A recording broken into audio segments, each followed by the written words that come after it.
Finally, my top 5 lances. Now lance is one of my favorite weapons in the games, and I also love blast, so you wouldn't be surprised to see Brachydios first on the list here. The light break lance has a really solid attack at 644.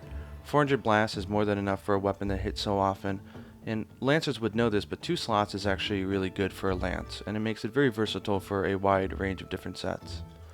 And I also have to put the Crimson on the list as well. It's got lower attack at 552, but it does have the nice affinity boost, and it has the 620 blast in 3 slots.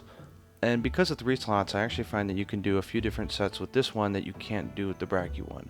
This is what I use for groups, and I use Brachy one soloing. I also really love the Shadow Delaware lance as well. 598 attack is very solid, 10% helps. 560 ice means that this is going to be really good against Teostra and the other fire monsters. It's got a slot and the sharpness is solid. The purple isn't too short, and the white's nice and long as well.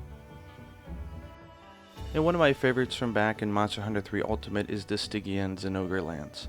Now, for being a G2 weapon, it's top class. 621 attack compares to even the G3 weapons.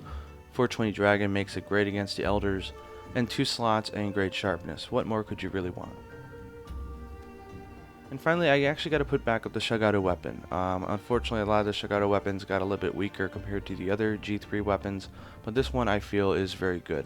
575 attack with 45% affinity is solid. The dragon is high, it's got a slot, and it's got a really long white, so if you forget the sharpen, you're still going to be okay. And of course, how could my honorable mention not go to the Shark Lance?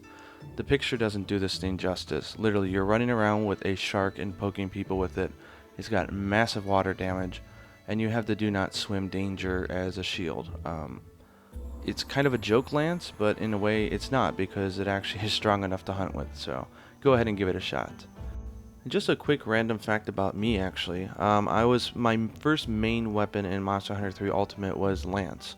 So Lance is kind of what I identify with a lot, and it's also kind of the reason why I don't gun lance a lot. They just say that, you know, they're very similar, but they're very different. So gun lancers generally don't like to lance, and lancers generally don't like to gun lance. It's just one of those things. But that being said, I have met people who do both really well. But I had been using lance all the way through the village, all the way through G1 solo, and then when I hit G2, there was that urgent with 2 Brachydios, and for the life of me, I could not guard lance them at all.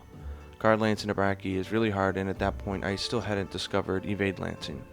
But it actually worked out in my favor because it was the first time I hit a major wall, and I actually went out of my comfort zone and tried Sword and Shield. And it just so happens that everybody I talk to here in Japan, and even online as well, there seems to be a lot of people who do both Lance and Sword and Shield. I don't know what it is. Maybe because they're kind of traditional weapons, I don't know. Or maybe just that the Sword and Shield really complements, you know, in areas where the Lance doesn't, and so forth.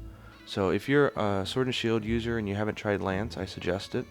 And if you're a Lancer looking to break out and get a little bit more freedom, a little bit more speed, I think you might really enjoy Sword and Shield as well. Happy hunting.